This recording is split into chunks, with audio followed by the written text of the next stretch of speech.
Assalamualaikum warahmatullahi wabarakatuh.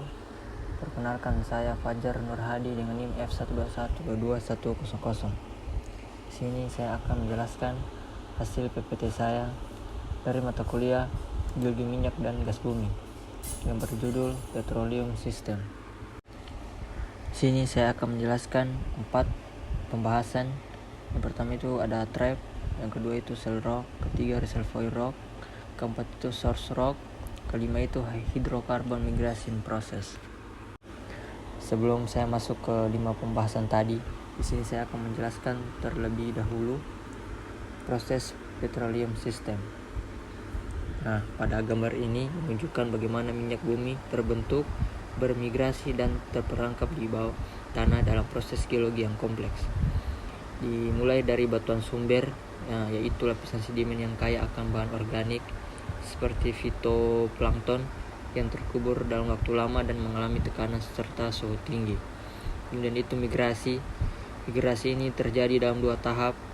Yang pertama itu migrasi primer adalah pergerakan hidrokarbon dari batuan sumber ke jalur yang lebih permeabel seperti batu pasir atau rekan batuan. Kemudian itu kedua itu migrasi sekunder, kemudian yang membawa minyak dan gas menuju reservoir, yaitu batuan yang berpori yang mampu menyimpan hidrokarbon. Nah, reservoir ini biasanya berupa batu pasir atau batu kapur yang memiliki ruang kosong cukup besar untuk menampung minyak dan gas. Kemudian trap atau jebakan. Trap ini bisa terbentuk karena lipatan batuan atau anticline karena adanya perubahan stratigrafi yang menghentikan pergerakan hidrokarbon. Namun perangkap ini tidak akan efektif tanpa adanya sel, yaitu lapisan batuan kedap yang mencegah hidrokarbon bocor ke atas. Nah, sel ini biasanya terdiri dari serpi atau garam yang tidak memiliki pori-pori untuk dilewati minyak dan gas. Nah, secara keseluruhan gambar ini menggambarkan bagaimana minyak bumi bisa terbentuk, bermigrasi dan terakumulasi dalam perangkap bawah tanah, menciptakan cadangan minyak yang dapat diekstraksi melalui pengeboran. Nah, selanjutnya kita masuk di pembahasan yang pertama, yaitu trap. Sebelum saya jelaskan gambar ini, saya akan menjelaskan apa itu trap. Trap merupakan bentuk dari suatu geometri atau fasies yang mampu menahan minyak dan gas bumi untuk berkumpul dan tidak berpindah lagi, disebut trap atau jebakan. Nah, pada gambar ini menunjukkan berbagai jenis perangkap minyak dan gas bumi yang umum ditemukan dalam eksplorasi minyak dan gas. Nah, yang pertama itu anticline. Ini adalah perangkap struktural yang terbentuk akibat lipatan batuan sedimen. Nah, lapisan batuan yang berpori yang mengandung hidrokarbon berada di puncak lipatan dan tertutup oleh lapisan impermeabel di atasnya. Kemudian itu ada salt dome atau dom garam. Nah, dia ini terbentuk ketika garam di dalam bumi terdorong naik ke atas karena ada perbedaan densitasnya dengan batuan di sekitarnya. Nah, struktur ini menyebabkan pelengkungan dan pemisahan lapisan batuan, menciptakan ruang di mana hidrokarbon dapat terperangkap. Yang ketiga itu sesar. Ini terbentuk akibat patahan dalam kerak bumi yang menggeser lapisan batuan. Nah, sesar ini menyebabkan perbedaan lapisan batuan di mana satu sisi berisi reservoir berpori dan sisi lain adalah batuan impermeabel, maka hidrokarbon bisa terperangkap di dalamnya. Kemudian yang keempat itu reef atau terumbu karang. Nah, ini perangkap terbentuk dari struktur terumbu yang telah terkubur oleh sedimen dan diubah menjadi batuan karbonat berpori. Nah, dia seperti hidrokarbon yang terakumulasi dalam terumbu karang yang berpori. Kemudian di dalam terumbu karang itu dia tertutup oleh lapisan batuan yang impermeabel di atasnya. Terus gambar selanjutnya itu unconformity, ketidakselarasan. Nah, ini terjadi ketika ada lapisan batuan yang terhapus atau tererosi sebelum lapisan baru diendapkan di atasnya. Jadi dia itu seperti lapisan bawah yang lebih tua, memiliki pori-pori yang diisi hidrokarbon. Kemudian dia tertutup oleh lapisan batuan yang lebih muda dan bersifat impermeabel. Nah, di sini akan menciptakan perangkap minyak dan gas. Kemudian pinch out. Ini terjadi ketika lapisan batuan yang permeabel secara bertahap menipis dan akhirnya berhenti. Nah, biasanya dia karena perubahan lingkungan pengendapan. Jadi dia seperti lapisan yang ditutup oleh batuan yang tidak tembus cairan, maka biasa hidrokarbon bisa terperangkap di dalamnya. Berikutnya itu jenis-jenis trap. Jadi jenis-jenis trap ini terbagi atas 3. Yang pertama itu jebakan struktural, kedua jebakan stratigrafi, ketiga itu jebakan kombinasi. Jebakan struktural India dipengaruhi oleh kejadian deformasi pelapisan dengan terbentuknya struktur lipatan dan patahan yang merupakan respon dari kejadian tektonik dan struktur lipatan. Jadi dia contoh digambar di atas seperti jebakan antikline, jebakan yang dipengaruhi oleh kejadian deformasi pelapisan. Terus yang kedua itu jebakan stratigrafi, jebakan yang dipengaruhi oleh variasi pelapisan secara vertikal dan lateral. Contohnya seperti reef terumbu karang yang gambar di atas, dia dipengaruhi oleh variasi pelapisan secara vertikal dan lateral, sehingga minyak dan gas bumi dapat terperangkap di suatu lapisan tersebut. Ketiga itu jebakan kombinasi, jebakan antara struktural dan stratigrafi, di mana pada perangkap jenis ini dia merupakan faktor bersama dalam membatasi bergeraknya atau menjebak minyak bumi. Kemudian kita masuk ke pembahasan yang kedua, yaitu shale rock. Shale rock adalah batuan penutup atau sebagai tudung dari batuan reservoir yang di dalamnya itu terjebak dan terakumulasinya hidrokarbon dari source rock atau batuan sumber. Shale rock adalah batuan yang impermeable, tidak dapat mengalirkan fluida sehingga dapat menahan fluida hidrokarbon di dalam reservoir. Contoh batuan yang bersifat impermeable itu seperti batu lempung, anhidrit, dan garam. Nah, pada gambar ini menunjukkan dua diagram geologi A dan B yang mengilustrasikan pembentukan lapangan minyak bumi dan proses eksplorasi. Nah, pada diagram A ini terdapat mature source rock atau batuan sumber matang di bagian bawah. Kemudian panah-panah yang menunjukkan oil explosion and migration ini merupakan eksplosi dan migrasi minyak dari batuan sumber ke atas. Nah, minyak yang bermigrasi ke atas ini hingga terperangkap di bawah shale rock atau batuan penutup. Minyak terkumpul di reservoir rock, batuan reservoir membentuk oil field, lapangan minyak. Kemudian pada diagram B terdapat kombinasi mature source rock, batuan sumber matang di bagian bawah kiri. Kemudian ada immature source rock, batuan sumber belum matang di bagian bawah kanan. Nah, struktur geologi ini serupa dengan diagram A, tetapi tidak terlihat adanya indikasi migrasi minyak di bagian kanan.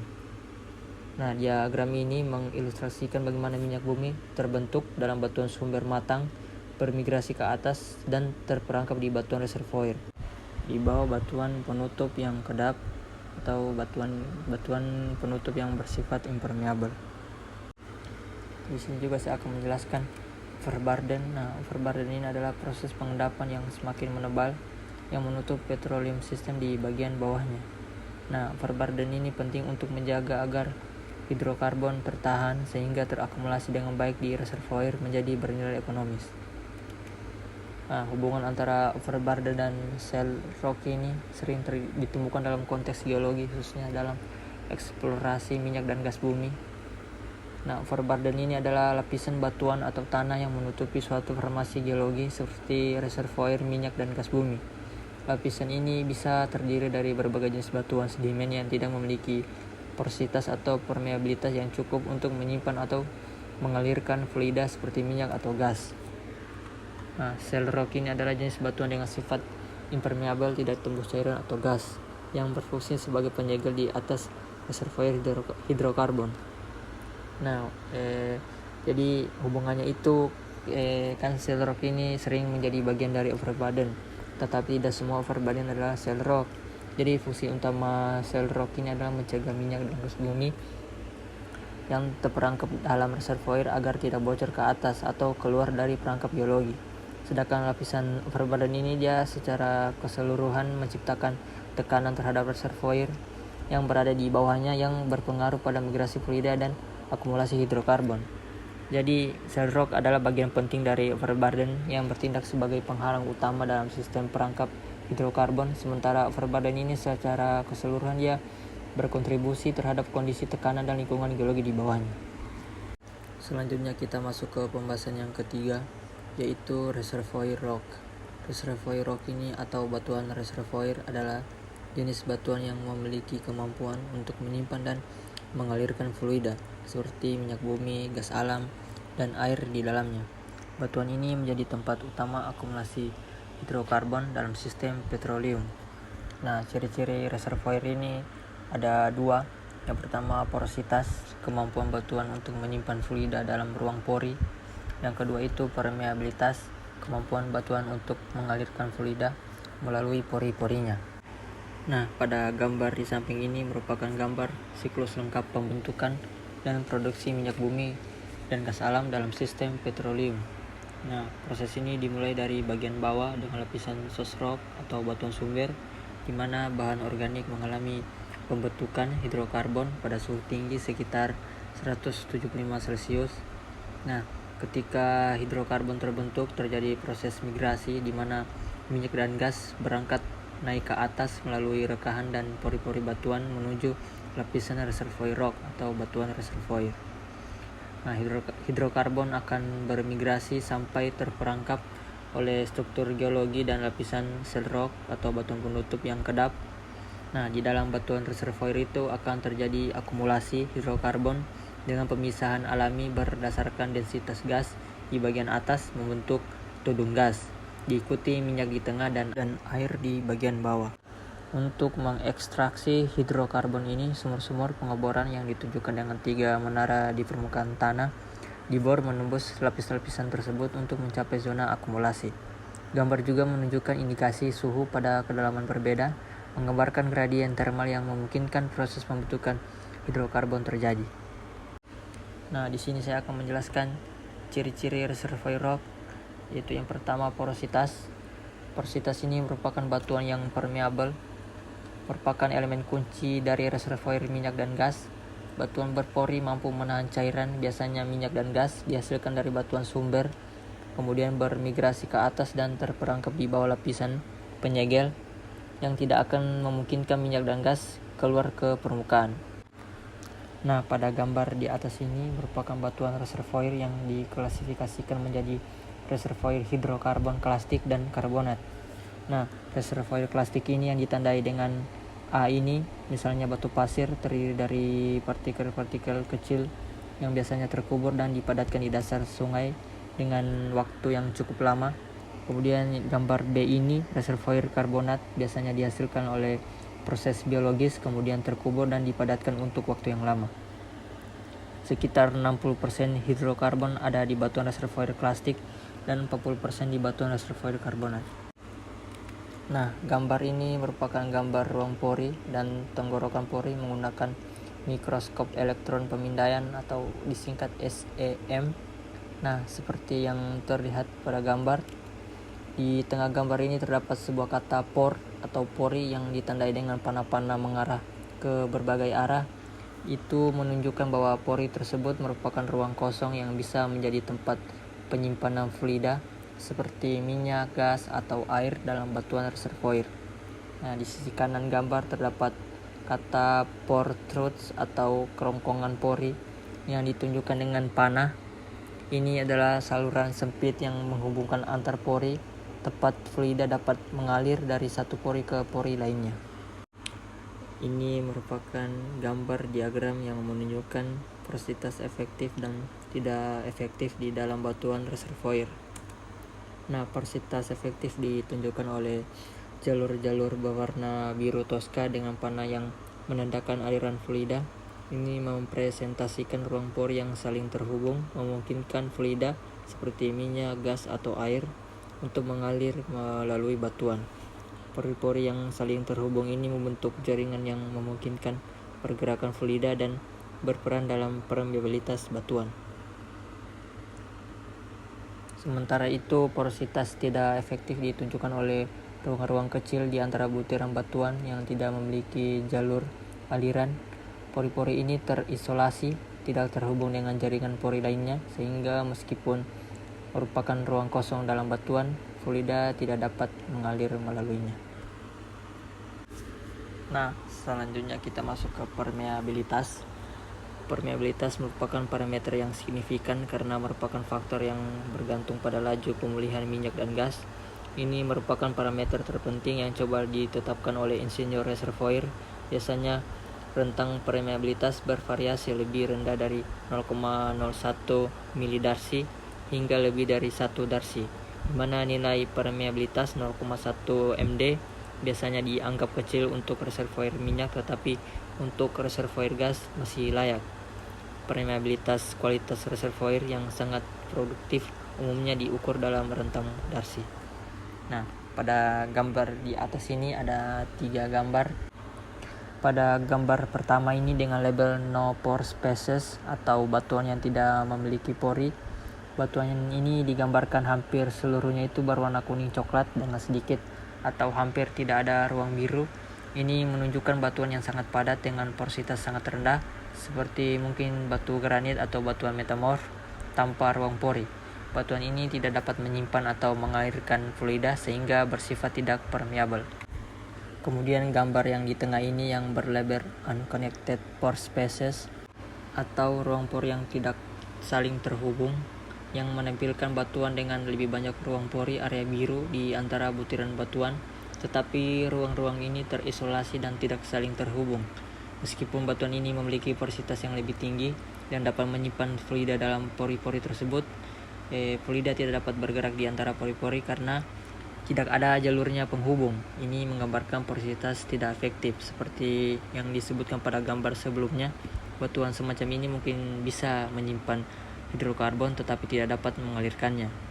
Kemudian pada gambar ketiga dengan label connected pore spaces atau ruang pori yang saling terhubung, menunjukkan struktur dengan jaringan ruang pori biru yang saling terhubung di antara butiran batuan.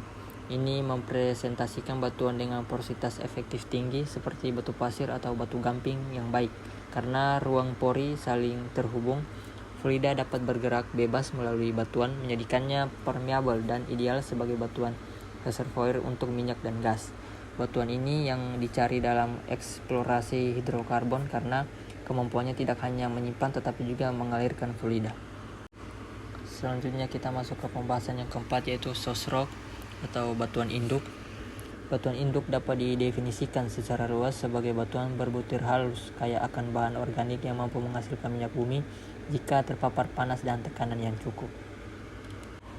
Nah, pada gambar di atas ini merupakan gambar yang menunjukkan konsep source rock, batuan sumber dalam sistem petroleum dengan dua panel ilustrasi yang saling melengkapi. Pada gambar panel kiri ini merupakan diagram klasifikasi kerogen berdasarkan rasio H dan C, hidrogen karbon, dan O dan C, oksigen dan karbon. Terdapat 4 tipe kerogen utama.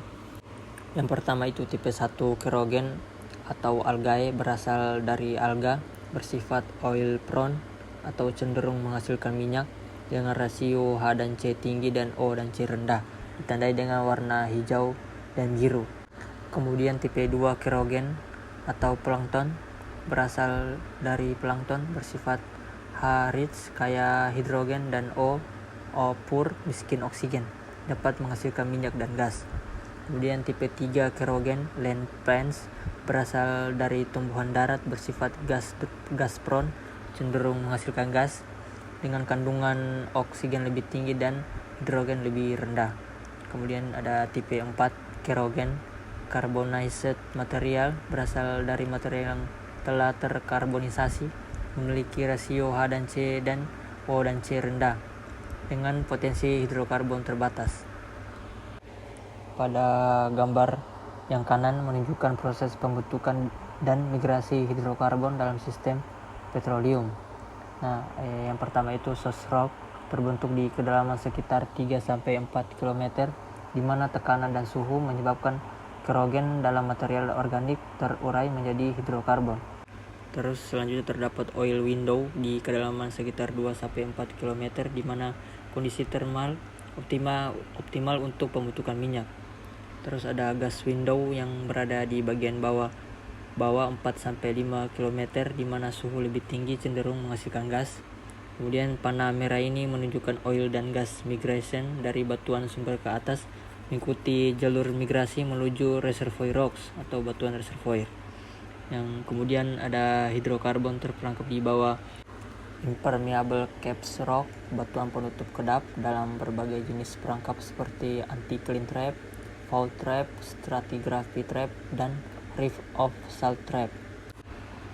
Kemudian seluruh proses ini mengilustrasikan bagaimana material organik dalam batuan sumber bertransformasi menjadi hidrokarbon melalui proses termal dan tekanan, kemudian bermigrasi ke batuan reservoir di mana dapat terakumulasi dan terperangkap untuk membentuk cadangan minyak dan gas. Nah, pada gambar ini merupakan gambar yang menunjukkan diagram yang mengilustrasikan proses pembentukan hidrokarbon dalam formasi geologi.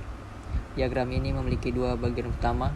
Di sisi kiri ini terdapat kolom yang menunjukkan tahapan transformasi bahan organik seperti diagenesis bagian atas, katagenesis bagian tengah, metagenesis bagian bawah. Terdapat juga panah vertikal bertuliskan kematangan bahan yang menunjukkan perkembangan ke arah bawah. Kemudian itu di sisi kanan terdapat bagian yang lebih luas yang menunjukkan jenis hidrokarbon yang dihasilkan pada tahap yang berbeda. Yang pertama itu metana biogenik di bagian atas, minyak di area hijau, gas basah di area merah muda, gas kering di bagian bawah. Sumbu horizontal di bagian bawah bertuliskan hidrokarbon yang dihasilkan dengan panah mengarah ke kanan menunjukkan peningkatan produksi hidrokarbon seiring berjalannya proses. Nah, diagram ini pada dasarnya menunjukkan bagaimana bahan organik bertransformasi melalui peningkatan suhu dan tekanan seiring dengan bertambahnya kedalaman penimbunan, berproses dari diagenesis hingga metagenesis, dan jenis hidrokarbon yang terbentuk selama setiap tahap dari metana biogenik pada tahap awal menjadi minyak, kemudian gas basah, dan akhirnya gas kering di zona terdalam dan paling matang. Kemudian kita masuk ke pembahasan yang terakhir, hidrokarbon migration process. Nah, migrasi proses ini terbagi atas dua. Pertama itu migrasi primer, yaitu perpindahan hidrokarbon dari source rock ke carrier bed. Migrasi primer ini berjalan lambat karena minyak bumi harus cukup untuk keluar dari batuan induk yang memiliki permeabilitas matriks yang rendah. Nah, pada gambar ini menunjukkan sebuah ilustrasi atau diagram geologi yang menampilkan lapisan batuan dalam sistem petroleum. Diagram ini memperlihatkan hubungan antara source rock, batuan sumber, dan carrier bed, lapisan pembawa.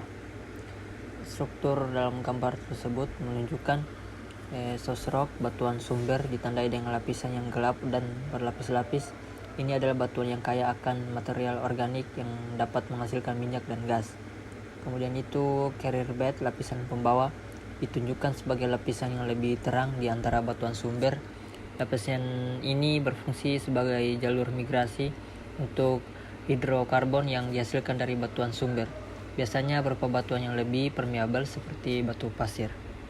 Terdapat juga tanda panah di tengah gambar yang menunjukkan arah migrasi hidrokarbon dari batuan sumber ke lapisan pembawa, yang mengindikasikan proses pergerakan minyak dan gas dari batuan sumber menuju ke reservoir. Dalam sistem petroleum, batuan sumber menghasilkan hidrokarbon melalui proses pematangan termal, kemudian hidrokarbon bermigrasi melalui lapisan pembawa sebelum terakumulasi di batuan reservoir yang memiliki porositas dan permeabilitas yang baik dan terperangkap oleh struktur atau stratigrafi tertentu. Kemudian yang kedua itu migrasi sekunder. Nah, pada gambar ini menunjukkan diagram proses migrasi dan akumulasi hidrokarbon dalam sistem petroleum. Diagram ini mengilustrasikan tiga proses utama dalam pembentukan reservoir minyak dan gas, yaitu yang pertama itu migrasi primer yang ditunjukkan di bagian kiri diagram. Ini adalah tahap awal di mana hidrokarbon bergerak keluar dari batuan sumber source rock menuju ke batuan pembawa carrier beds. Kemudian itu yang kedua itu migrasi sekunder yang ditunjukkan di bagian tengah hingga kanan diagram. Ini adalah pergerakan hidrokarbon melalui batuan pembawa menuju ke struktur tempat akumulasi. Yang ketiga itu akumulasi yang ditunjukkan di bagian atas diagram. Ini adalah pengumpulan hidrokarbon di dalam jebakan trap geologi, biasanya dalam bentuk anticline atau struktur lain. Struktur batuan terlihat terlipat membentuk anticline yang merupakan salah satu jenis jebakan struktural umum untuk akumulasi hidrokarbon, minyak dan gas yang bermigrasi akhirnya terperangkap di bagian atas lipatan ini.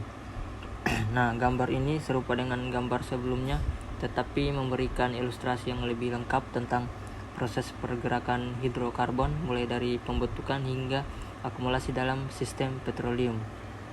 Demikianlah hasil penjelasan PPT saya. Apabila ada salah kata dan penjelasan yang kurang dimengerti dan dipahami, mohon dimaafkan. Wassalamualaikum warahmatullahi wabarakatuh dan terima kasih.